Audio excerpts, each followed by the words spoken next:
Salam alaikum, marhaba bikoum sur la plateforme du centre de formation Cible Vision. Aujourd'hui, Inch'Allah, nous allons présenter un cours sur l'informatique générale pour différentes spécialités. Par exemple, la formation assistant de direction ou la formation assistante en GRH. Donc, c'est le même cours. L'objectif, c'est le cours d'aujourd'hui où nous allons apprendre l'informatique. Par exemple, mis à part la sélection de la bureautique, le Word, l'Excel ou le PowerPoint, nous allons l'informatique في حد ذاتها. يعني déjà, on va commencer par le mot informatique. Le mot informatique, c'est quoi?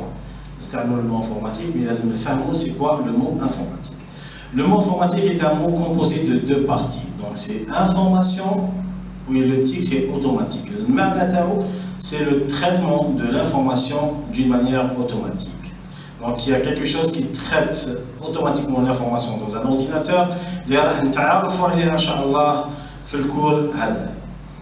Donc, sachez que dans un ordinateur de bureau, un ordinateur portable, les éléments on ne peut pas appeler tout ça un ordinateur. C'est des périphériques. Les périphériques, c'est quoi? Les périphériques, les périphériques, يخلوا الإنسان l'homme يتعامل مع la machine.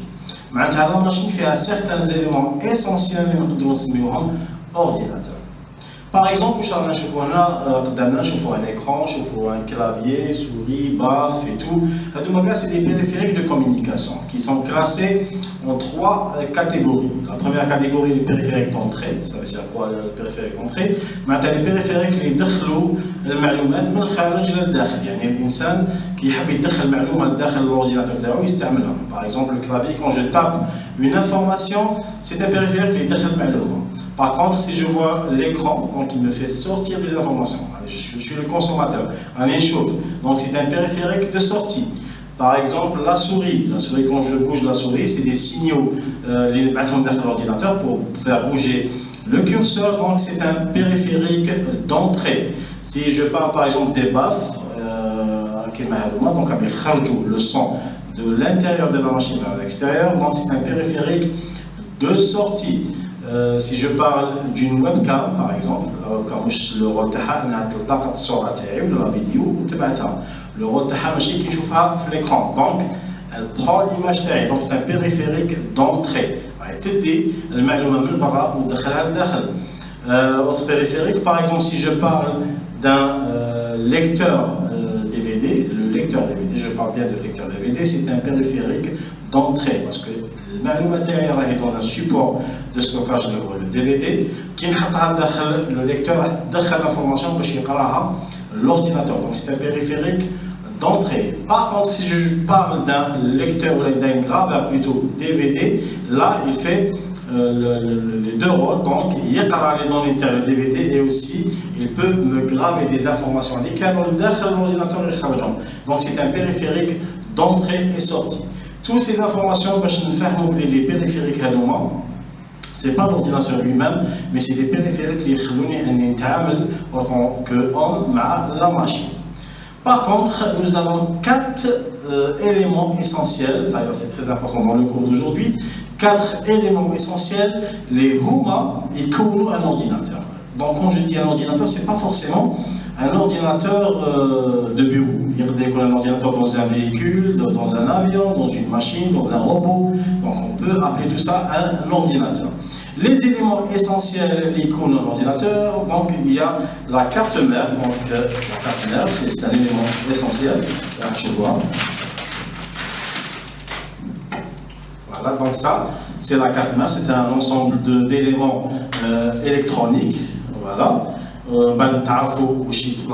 Plus exactement, donc ça c'est la carte mère, donc dans un ordinateur de bureau ou là miniaturisé dans un ordinateur portable, donc ça c'est la carte mère. Aussi parmi les éléments essentiels, ou là, le plus important, le CPU, donc en anglais, CPU c'est quoi? C'est Central Processing Unity, c'est le cerveau de l'ordinateur si on veut, qui met dans un cerveau, donc il décide bien, chaque geste il dit où il stimule le cerveau. Kif l'ordinateur il stimule le CPU, ou là, en arabe on appelle ça le mu'alij, ou là en français le microprocesseur. Un exemple, donc c'est une petite pièce هاي تشوفوا فيها دونك هذا هو le CPU هذا هو le cerveau de l'ordinateur donc fait des pins ou fait plusieurs versions et tout nous allons voir inchallah في le cours هذايا كيفاش les CPU بداو كيفاش مشاو كيفاش تخلقوا ainsi de suite donc nous allons en parler donc on a vu la carte mère nous avons vu le CPU que هو اصلا يجي فيها عندنا aussi un autre élément essentiel اللي هو la RAM avec la RAM donc c'est une pièce on va نشوفوها هي c'est une mémoire informatique اللي نعيطوا لها on utilise le terme mémoire centrale donc c'est une mémoire centrale بعد نعرفوا علاش ولا mémoire temporaire ou la mémoire vive donc هاد نستعملوا كاع هاد les expressions pour en parler de la RAM. Donc, شفنا la carte mère, شفنا le CPU, le cerveau, شفنا la mémoire centrale liée à la RAM. Et il reste aussi le bloc d'alimentation, bien sûr, c'est l'électricité, le bloc d'alimentation, sur divers formats, donc un boîtier ou un boîtier minuscule dans un ordinateur portable. Les le rôle nous garde les éléments, ils mettent l'électricité. Donc, sans boîte d'alimentation, carte mère, CPU et RAM, je ne peux pas dire que j'ai pas un ordinateur. Qui un ordinateur. Donc, dans la séance d'aujourd'hui, les éléments essentiels sont la carte mère, la mémoire centrale, le microprocesseur et le bloc d'alimentation. Très bien, donc donc je vais différentes pièces. On va parler le CPU. Sachez que le CPU, là, le microprocesseur ou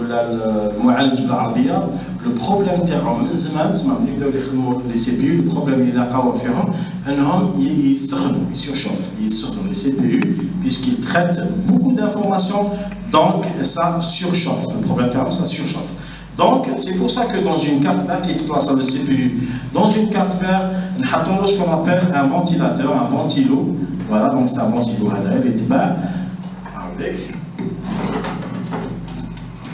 ça, c'est un ventilateur. L'étape, justement, pour le microprocesseur, pour la carte mère. Le ventilo, c'est une patte, la patte thermique, le CPU, qui est ventilé, donc qui est le CPU, il va toujours belle, donc il résiste.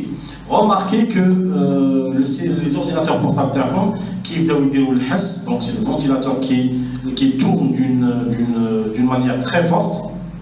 Maintenant, la patte thermique, les de la CPU, donc le CPU il met de l'ordre le ventilo parce qu'il doit plus. Les ordinateurs et tout. Les paramètres, après il diagnostique les cache une panne physique.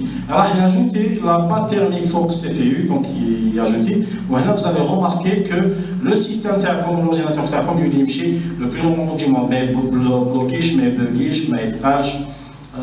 Voilà, donc ça c'est parmi les problèmes de la CPU. Et bien sûr, nous avons aussi un autre problème, la capacité de traitement. Donc, quand la CPU est là, le niveau, donc fabrication, il encore plus. Donc, on va parler des CPU avant de sauter à autre chose.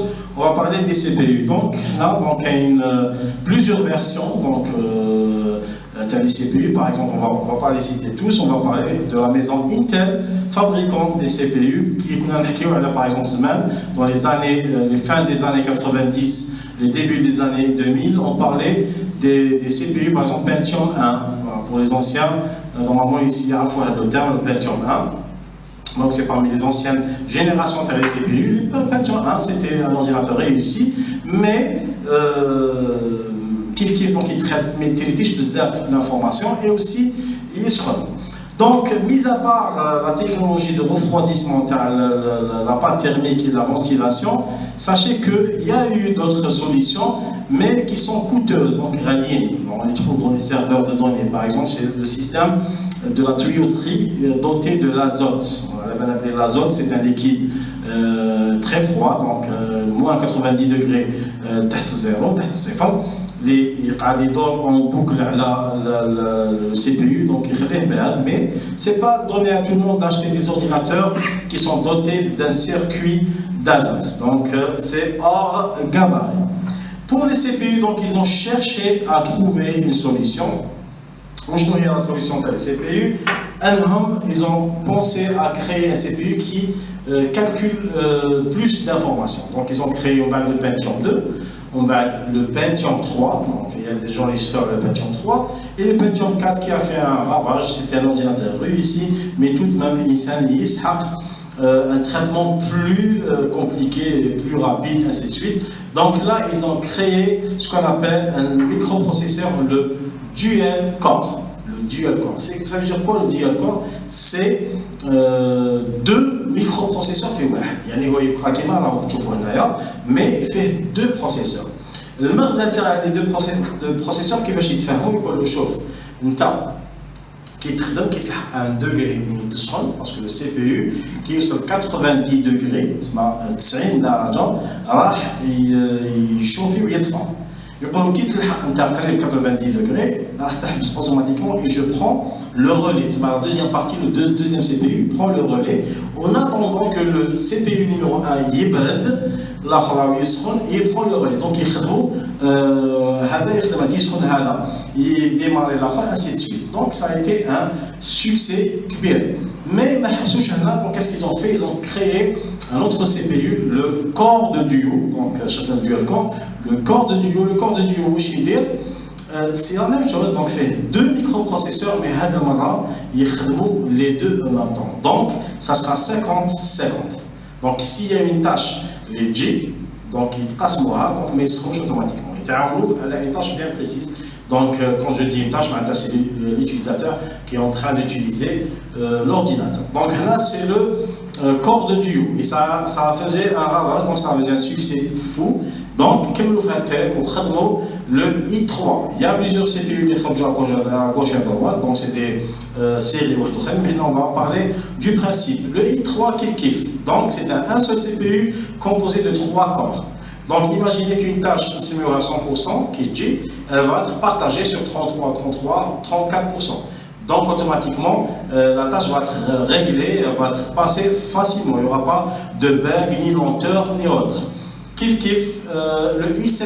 Imaginez le i5, c'est un seul CPU avec 5 corps. Donc, qui j'ai une tâche de 100%, elle va être divisée par 20, 20, 20, 20, 20%. Donc, ça va être du gâteau pour le traitement du microprocesseur ainsi que pour le i7, un CPU très puissant actuellement, qui 7 corps dans un seul microprocesseur, et le i9 qui va être bientôt sur le marché. Donc ça, le microprocesseur ne va pas surchauffer, et le traitement des données, donc le montage vidéo, le traitement d'image ou la logiciel, donc le PCTA qui traite d'une manière très à l'aise, puisque le traitement se fait à l'aise, donc il n'y a pas de surchauffe, il n'y a pas autre chose. Donc là, dans à peu près les CPU.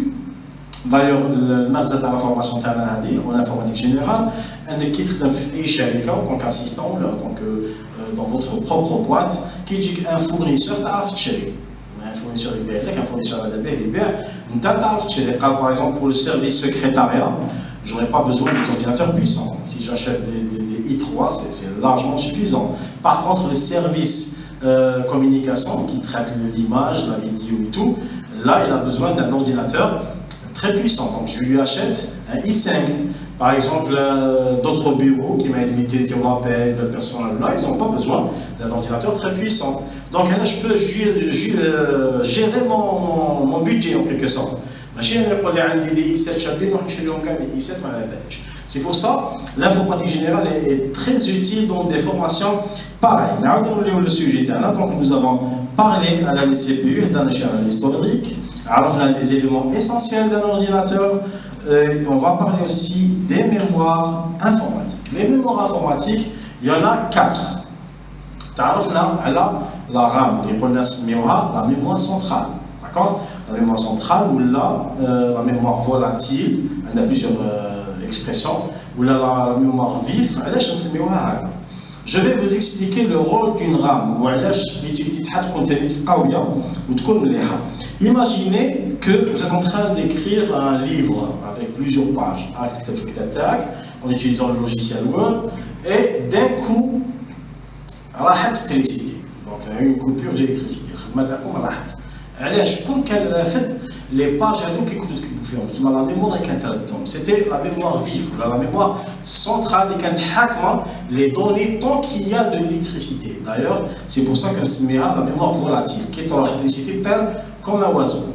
Voilà, donc le point de les données tant qu'il y a de l'électricité. Mais si j'enregistre mon travail, mon livre, mon CD, là, j'enregistre, il y aura un passage de données entre la mémoire centrale et le disque dur. C'est une autre mémoire qu'on va voir, parmi les 4 mémoires qu'on va voir. Donc il y aura un enregistrement. Par contre, dans la mémoire du disque dur, le disque dur, donc ça, c'est un disque dur pour un ordinateur de bureau, donc c'est un support de stockage. Donc une mémoire, c'est un support de stockage. Il stocke des informations.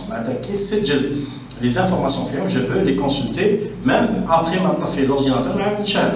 C'est un disque dur mais sauf il est miniaturisé, donc il est utilisé pour les ordinateurs portables par exemple. Donc c'est une mémoire de stockage. Le disque dur, donc on va sortir de la RAM, la mémoire centrale, la mémoire de stockage. Le disque dur à l'intérieur, c'est des disques, c'est un disque lié à des données composé de pistes, de milliards de pistes et des secteurs. Donc ça forme des cellules. Chaque cellule prend la taille de la petite gare d'un fichier informatique. Il y a soit un 0, soit un 1. Donc un disque dur est composé de pistes et de secteurs. Par contre, la RAM, la mémoire centrale, elle est composée de batteries. C'est des batteries, les informations tant que l'électricité existe. Donc là, pour le moment, nous avons vu 2 types de mémoire informatique, les Romarba. La mémoire centrale, les RAM, ou une mémoire de stockage, le disque dur. Bon, les mémoires de stockage, ce n'est pas que le disque, mais il y a d'autres mémoires qui ne sont pas magnétiques, qui sont électroniques, qui mettent les cartes mémoire, qui mettent les flash disques, qui mettent les disques durs SSD et tout. C'est des mémoires électroniques. Par contre, l'ancien disque dur, le disque dur, la plupart, c'est des disques magnétiques à l'intérieur. Donc les données s'enregistrent dans ces cellules. Donc, on a 2 mémoires informatiques. La 3e mémoire informatique, c'est la mémoire ROM. ROM, ça veut dire quoi, mémoire ROM? C'est une mémoire morte. Et les données ne changent pas, sauf par flashage. On a comme exemple, qui m'a le démo pour voir la télévision, fait une mémoire ROM, il fait le système, les télévision pour changer les chaînes, pour charger les chaînes, pour paramétrer votre démo. C'est un programme enregistré dans le démo comme une mémoire morte, RAM. Donc, il faut savoir que la mémoire morte, on ne peut pas la modifier. Donc, on ne peut pas écrire ou lire. On peut lire, mais on ne peut pas écrire à l'intérieur. Donc, ça, c'est la mémoire morte, la mémoire RAM. Donc, la mémoire centrale, la RAM, la mémoire de stockage, le disque dur, ou d'autres mémoires, et la mémoire ROM, qui est une mémoire morte. Il nous reste une 4e mémoire, c'est la mémoire cache. La mémoire cache, c'est quoi? C'est une mémoire conçue spécialement pour, par exemple, le microprocesseur. Quand il traite l'information, le CPU, le cerveau de l'ordinateur, quand il traite l'information, il reçoit une charge, c'est comme une pièce avec un ferra, il reçoit une charge, et la mémoire cache, c'est un espace en plus les données à traiter en attendant les traiter. Donc, quand la mémoire cache, le CPU à l'aise. Il y a le CPU et aussi le GPU. Donc, le GPU, c'est un microprocesseur spécial pour les cartes graphiques. Nous allons voir dans un moment un autre créneau dans l'informatique générale.